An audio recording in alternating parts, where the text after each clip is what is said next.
Meus amores, tudo bem com vocês? Gente, hoje nós vamos começar o livro de Marcos, né? Já concluímos o primeiro livro do Novo Testamento, que é Mateus, e agora nós vamos para o livro de Marcos. Então, é Marcos capítulo 1. A Bíblia que eu leio é a NVI, Nova Versão Internacional. Então, se você tem uma outra versão aí, talvez algumas palavras sejam diferentes, né? Porque as traduções às vezes são diferentes.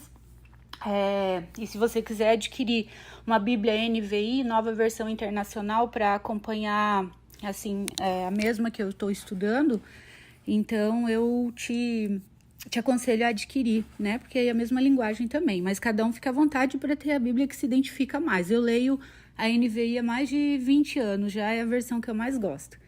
Então vamos lá, Marcos 1. Princípio do Evangelho de Jesus Cristo, o Filho de Deus.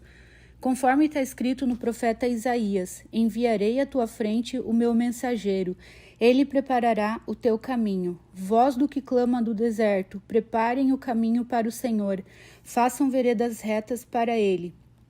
Assim surgiu João, batizando no deserto e pregando um batismo de arrependimento para o perdão dos pecados. A ele vinha toda a região da Judéia e de todo o povo de Jerusalém. Confessando seus pecados, eram batizados por ele no Rio Jordão.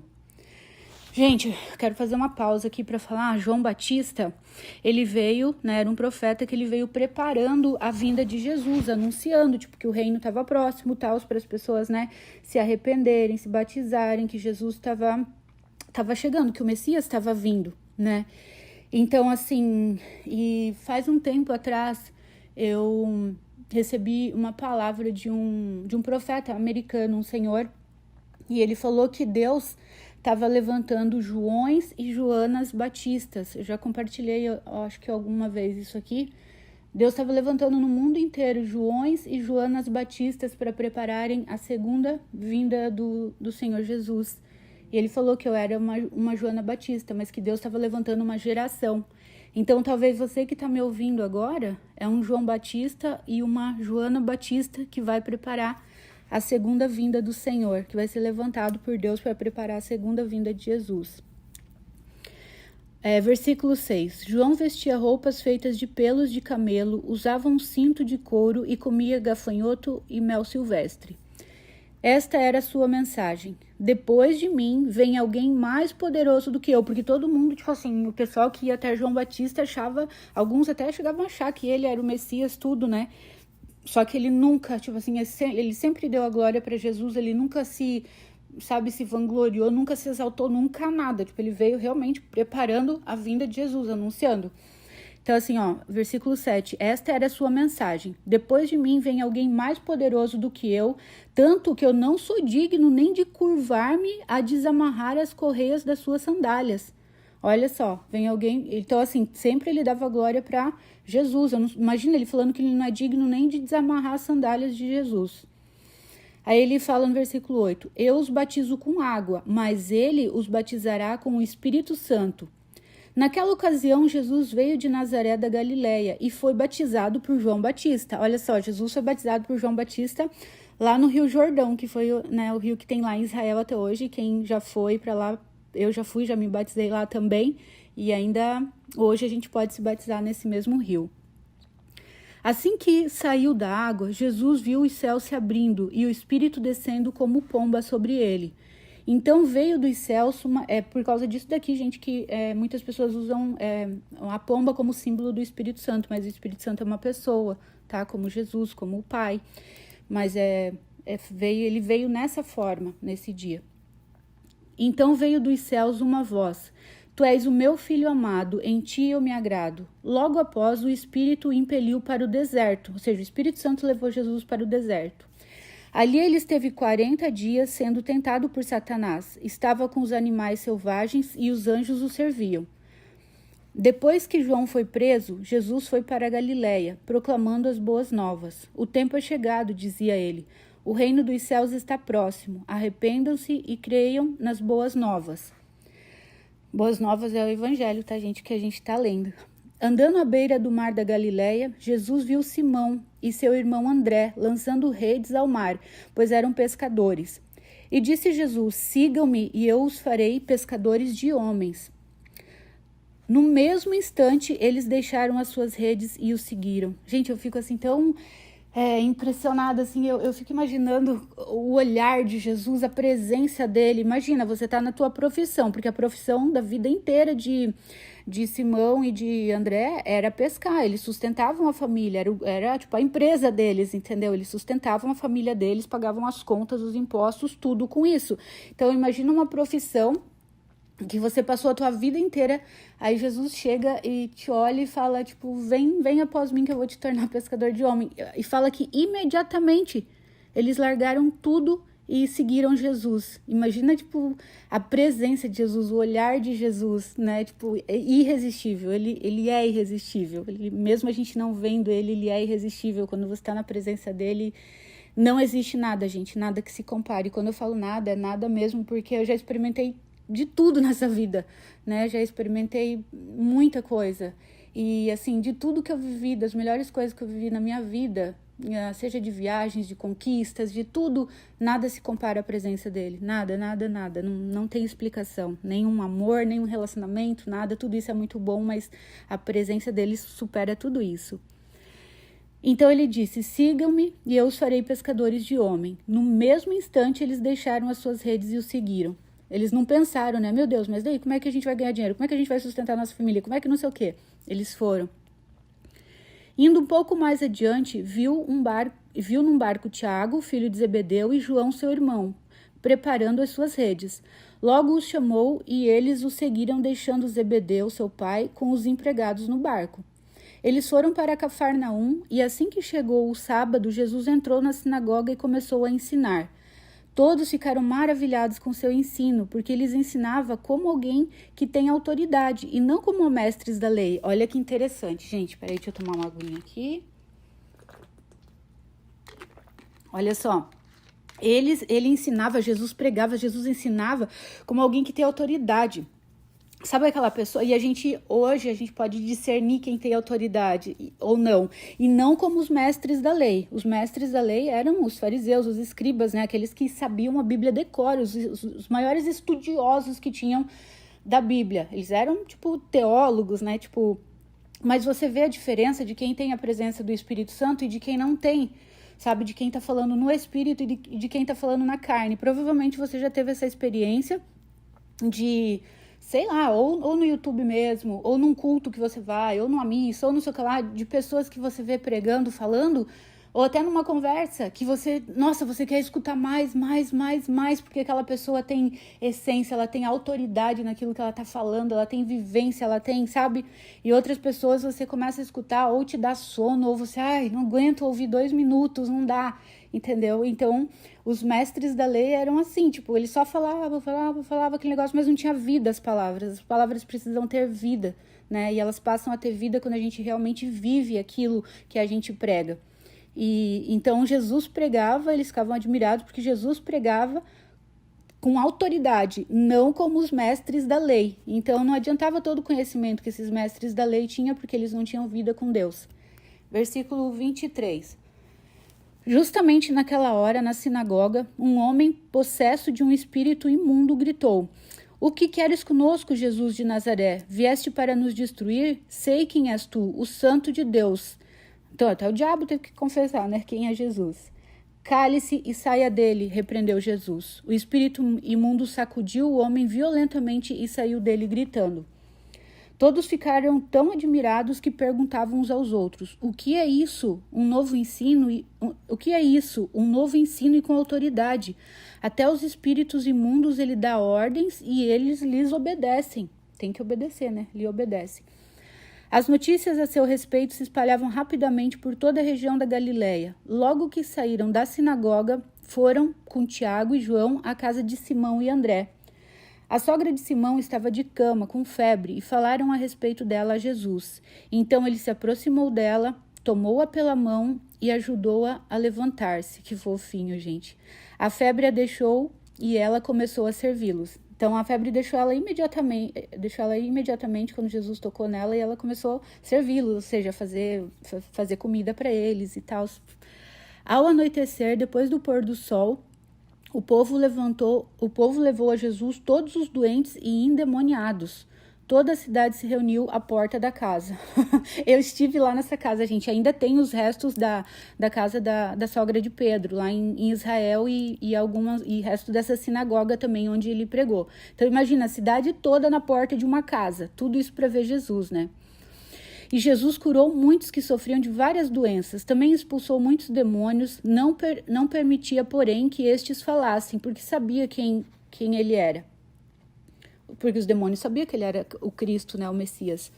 De madrugada, quando ainda estava escuro, Jesus levantou-se, saiu de casa e foi para um lugar deserto, onde ficou orando. Gente, isso aqui é muito importante. Pensa bem, Jesus, o Filho de Deus, em carne aqui na terra, né? O Filho de Deus, ou seja, o próprio Deus, ele se retirava, de madrugada, ele ia orar, imagina, ele ficou 40 dias no deserto orando e jejuando. E sempre ele se retirava para orar. Gente, o poder da oração é incrível. Se um dia você acorda mal, se você não tá bem, e você fala, não tenho força nem para orar, ora mesmo sem força. Começa a orar, começa a profetizar, sabe? Começa a profetizar palavras do bem, porque o inimigo tá o tempo todo. Gente, o diabo, ele não dá um minuto de descanso, ele tá o tempo todo querendo te desanimar, querendo lançar dúvida no teu coração, querendo lançar palavras de desânimo, de que nada vai dar certo, de que, sabe, as promessas de Deus que não vão acontecer na tua vida, que é o tempo inteiro, o tempo inteiro. Por isso que a Bíblia fala pra gente orar sem cessar, né? Claro que a gente não tem como estar 24 horas por dia de joelho orando, mas você pode estar orando no teu carro. Eu acabei de tomar banho, eu estava no chuveiro orando e profetizando sobre a minha vida, sabe? E não, quando o inimigo vem com pensamentos ruins, sempre que vem pensamentos ruins, é fácil, você sabe que não é de Deus. Deus não vai colocar pensamentos ruins de desânimo, de falta de esperança, não. Então, quando vem, eu começo a profetizar. Por isso a importância da gente conhecer a palavra, porque você profetiza a palavra. Eu não aceito esses pensamentos, porque a palavra de Deus diz. Como que Jesus enfrentou o diabo no deserto? Quando o diabo chegou e falou assim, imagina, quem tá 40 dias e 40 noites sem comer e sem beber, provavelmente tá com fome, né, gente? Se a gente faz jejum de 1 dia, 2, a gente já tá azul de fome, quase enlouquecendo, Jesus estava 40. Aí o diabo chega e fala para Jesus, se tu és o Filho de Deus, ou seja, a primeira coisa que o diabo tenta destruir na gente é a nossa identidade em Deus, que nós somos filhos, que nós somos sua imagem e semelhança, que nós somos herdeiros, que nós somos embaixadores do reino aqui na terra, que existe uma coroa sobre a nossa cabeça porque nós somos filhos do rei, então nós somos príncipes e princesas. E essa coroa existe no mundo espiritual e o diabo vê ela na gente, entendeu? E o que ele fez? Olha só, ele é tão sujo que ele tentou até Jesus. Se tu és o Filho de Deus, transforma essas pedras em pão, entendeu? E Jesus falou, nem só de pão viverá o homem, tá escrito isso na Bíblia. E aí o diabo foi usando outras coisas também, Jesus rebatendo com a palavra de Deus, entende, gente? Então a importância da gente saber a palavra. Então eu tava agora há pouco no banho, e falando a palavra, todas as coisas cooperam para o meu bem e não sei o que lá, porque a Bíblia fala que todas as coisas cooperam para o bem daqueles que amam a Deus, ainda que a gente não entenda do porquê que aquilo está acontecendo. Gente, se aquilo não acontecesse, você não teria vitória lá na frente, você não estaria preparado para viver aquilo que Deus está preparando para você viver lá na frente, você não teria estrutura para suportar aquilo, porque o mais importante não é só chegar no topo, é você ter estrutura para se manter lá. Entendeu? Às vezes você quer um relacionamento e muitas vezes a gente escuta, Deus está preparando uma pessoa para você. Sim, pode ser que Deus esteja preparando uma pessoa para você porque você pode já estar pronto para viver esse relacionamento. Mas muitas vezes Deus está preparando você para esse relacionamento, porque se Deus te apresentar essa pessoa agora, você vai colocar tudo a perder, você vai estragar tudo de novo, como você estragou os outros relacionamentos, por você ainda não estar curado, porque as tuas feridas te levaram a te sabotar em várias coisas já, né, ou no trabalho, ou em relacionamento, ou com amizades, ou tudo. Então, às vezes, Deus está preparando você, está curando você, está trabalhando na tua vida por poder te entregar aquele trabalho, aquela profissão, aquele dinheiro, para poder te entregar aquela pessoa, aquele casamento, os filhos, entendeu? Aquilo que é o sonho, o desejo do teu coração. Então, por isso que a gente tem que buscar Deus. Deus, o que eu preciso mudar? Deus, me ajuda a te ajudar, porque Deus tem um plano para nossa vida. Me ajuda, Deus, a cooperar contigo naquilo que o Senhor tem para minha vida. Me ajuda, trabalha, coloca luz nas partes escuras do meu coração. Eu vejo, gente, a nossa alma, o nosso espírito, assim, eu vejo a gente como se tivesse vários cômodos dentro da gente. E tem cômodos que a gente não tem na casa da gente, geralmente aquele quartinho da bagunça, eu tenho na minha casa. Aquele quartinho que a gente, isso daqui e tal, e vai jogando lá. E às vezes a gente tem esse quartinho dentro da gente. E esses dias eu orei para Deus, eu falei, Deus, coloca uma sonda no meu coração, na minha mente, tudo aquilo que é lixo, que é sujeira, que é entulho, que não vem do Senhor, pega e drena tudo isso, tira tudo isso, entendeu? Traga a luz, porque quando você pede luz, às vezes dói, gente, a gente enxergar coisas sobre a gente tem que tratar algumas feridas, ter que abrir, ter que confessar, claro, confessar para Deus ou para uma pessoa que você confia muito, né? Você não vai falar para qualquer pessoa das suas coisas. Pedir para alguém orar por você, uma pessoa extremamente confiável de Deus, que vive a palavra, orar por você, para você conseguir se libertar desse... Porque tudo é um vício, né? O pecado é o vício, a mentira é vício, pornografia é vício, prostituição é vício, adultério, tudo isso são coisas que vão te levar para a morte. Então você sabe confessar, pedir ajuda para alguém confiável, me ajuda. E quando você se sentir tentado, você começar a falar palavras contrárias, sabe? Jesus já venceu na cruz por mim, eu já tô livre disso, eu não aceito mais isso pra minha vida e tal.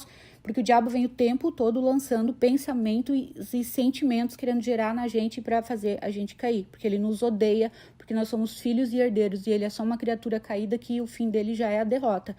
E, gente, para pensar.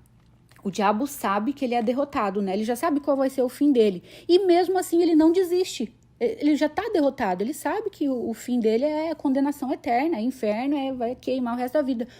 E nós que somos filhos, herdeiros, tudo, embaixadores de Deus aqui na terra, às vezes qualquer coisinha a gente desiste. O diabo que é derrotado não desiste. E nós que a Bíblia fala que somos mais do que vencedores, qualquer coisinha desanima e desiste. Pelo amor de Deus, né, gente? Vamos pegar a palavra, se fortalecer na palavra. Eu procuro não ficar com a minha mente vazia. Deixa eu tomar mais água. Então, assim, vem algum pensamento, eu tô no banheiro me maquiando, eu tô escutando uma pregação, eu tô escutando uma palavra. Eu tava ouvindo agora há pouco no banho da Joyce Meyer, tava profetizando na minha vida. Entendeu? Então a gente tem que estar alimentando o nosso espírito, nossa alma o tempo todo, porque o diabo ele é muito, muito, muito astuto. E a gente tem que estar muito conectado com Deus para ter discernimento daquilo que chega na nossa vida, se aquilo é de Deus ou não. Essa amizade, essa pessoa que eu conheci é de Deus?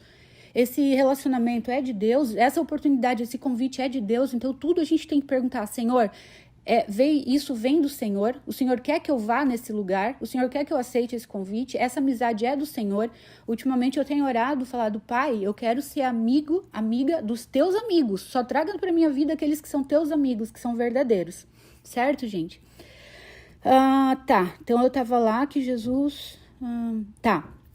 versículo 35. De madrugada, quando ainda estava escuro, Jesus levantou-se, saiu de casa e foi para um lugar deserto, onde ficou orando. Simão e seus companheiros foram procurá-lo. E ao encontrá-lo, disseram, todos estão te procurando. E Jesus respondeu, vamos para outro lugar, para os povoados vizinhos, para que também lá eu pregue. Foi para isso que eu vim. Então ele percorreu toda a Galileia. Galileia é a coisa mais linda, gente. Vocês têm que ir para Israel, quando vocês tiverem oportunidade, que ainda não foi. Pregando nas sinagogas e expulsando demônios. Um leproso aproximou-se dele e suplicou-lhe de joelhos, se quiseres, pode purificar-me. Cheio de compaixão, Jesus estendeu a mão, tocou nele e disse, quero, seja purificado. Gente, não se pode tocar num leproso, né? Que lepra, não tem cura, tal, ninguém. Um leproso, ele vivia isolado, numa caverna lá longe. Se alguém levasse comida para ele, tinha que jogar a comida de longe, assim, porque não chegavam nem perto de um leproso. E aqui fala que Jesus tocou nele. Olha o amor, ele se encheu de compaixão. E Jesus falou, quero, seja purificado. Imediatamente a lepra o deixou e ele foi purificado. Então, você acha que Deus ele quer que você viva esse sofrimento que você está vivendo hoje? Você acha que Deus quer que você tenha uma vida de escassez, uma vida de derrota, uma vida de tristeza, uma vida em que você não quer levantar da cama, que você não sente angústia quando vai para o teu trabalho, que você não está feliz no teu relacionamento, no teu casamento? Não! Ele se enche de compaixão, mas o leproso foi até ele pedir. Então, às vezes, tem pessoas que não vão até Jesus para pedir, Senhor, eu quero, Jesus trabalha na minha vida, entendeu? Ele se enche de compaixão, porque Jesus ele é um cavalheiro, ele não é invasivo. Então, ele não te invade, o diabo invade, Jesus não. Jesus, ele bate na porta, e aquele que abrir a porta, daí ele entra e aí tem festa, né? Com Jesus tem festa, tem alegria. Então a gente tem que pedir também. E a Bíblia fala, vocês não têm porque vocês não pedem, certo? Imediatamente a lepra o deixou e ele foi purificado. Em seguida, Jesus o despediu com uma severa advertência. Olhe, não conte isso a ninguém, mas vá mostrar-se ao sacerdote e ofereça pela sua purificação os sacrifícios que Moisés ordenou, para que sirva de testemunho. Ele, porém, saiu e começou a tornar público o fato. Tipo, ele não fez o que Jesus falou, né? Para não comentar. Por quê? Porque quanto mais rápido descobrissem que Jesus era o Cristo, mais rápido iam tentar matá-lo. E ele ainda tinha que pregar para muitas pessoas, né? Por isso, Jesus não podia mais entrar publicamente em nenhuma cidade, mas ficava fora, em lugares solitários. Por quê? Ele se tornou tão famoso, né, que ele não podia mais, tipo assim, ele tinha que ficar solitário. É igual você ver, tipo assim, uma pessoa muito famosa, né, muito famosa, tipo, na internet, uma atriz, sei lá, um influencer, um jogador de futebol, vamos pôr o Cristiano Ronaldo, ele não pode sair em público. Imagina ele ir num shopping, ir num restaurante, não, né, ele tem que viver. E Jesus, ele ficou tão famoso que ele não podia, tipo, porque a multidão, né, toda vinha em cima dele. Todavia, assim mesmo, vinha ele gente de todas as partes. Imagina, vinha gente de todas as cidades, né? Então, gente, o que fica aqui de ensinamento pra gente? Uma das coisas que eu acho mais importante é que a gente precisa buscar Deus. Se o próprio buscar no sentido orar, ter tempo com Deus, sabe, profetizar palavras de bênção sobre a tua vida, porque o inimigo ele vem tentar trazer dúvida no teu coração. Não deixa dúvida entrar no teu coração, entendeu? Porque dúvida é o oposto da fé e a gente alcança todas as coisas pela fé. E a Bíblia fala que sem fé é impossível agradar a Deus, certo? Então vamos orar para a gente encerrar esse devocional de hoje. Paizinho amado, mais uma vez nós te agradecemos pela tua palavra, Senhor, que nos ensina, que nos exorta, Senhor, que nos alerta. Obrigada, Jesus, pela tua compaixão por nós, Senhor, assim como o Senhor teve compaixão daquele leproso e o curou imediatamente, Senhor. Às vezes tem áreas da nossa vida que talvez estejam leprosas, Deus, e nós precisamos da tua cura. Nós clamamos nesse dia pela tua cura, que o Senhor venha limpar, Senhor, venha colocar uma sonda nos nossos corações, na nossa mente, limpar, purificar tudo aquilo que precisa ser purificado. Traga luz, Senhor, naquilo que nós precisamos mudar, para que o Senhor possa nos entregar aquilo que o Senhor tem para nos entregar. Às vezes já está pronto, Deus, está ali na porta, mas nós ainda não estamos prontos para receber. Ajuda-nos, Senhor, a te ajudar no propósito que o Senhor tem pra gente. Ajuda-nos a colaborarmos contigo naquilo que o Senhor tem para nos entregar. Porque o Senhor é o maior interessado na nossa felicidade, no nosso bem-estar, e em que tenhamos uma vida com abundância, porque foi para isso que o Senhor morreu e ressuscitou, Jesus. O Senhor falou, eu vim para que vocês tenham vida, e vida com abundância, e não vida com escassez.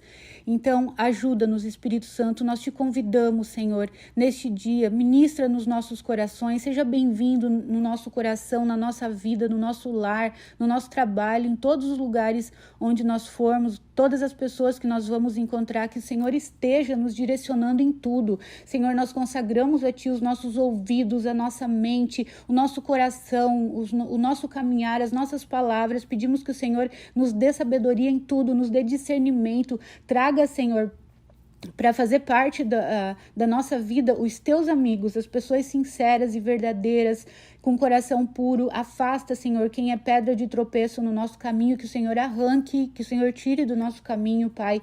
Se o Senhor vê que tá ali para ser pedra de tropeço, que o Senhor venha fazer uma limpa. Eu sei que às vezes isso dói, mas é porque o Senhor tem algo muito superior para nos entregar. Nós consagramos esse dia a Ti, Deus. Esteja na frente, no controle de cada coisinha que a gente for fazer, cada decisão, cada pensamento, cada atitude.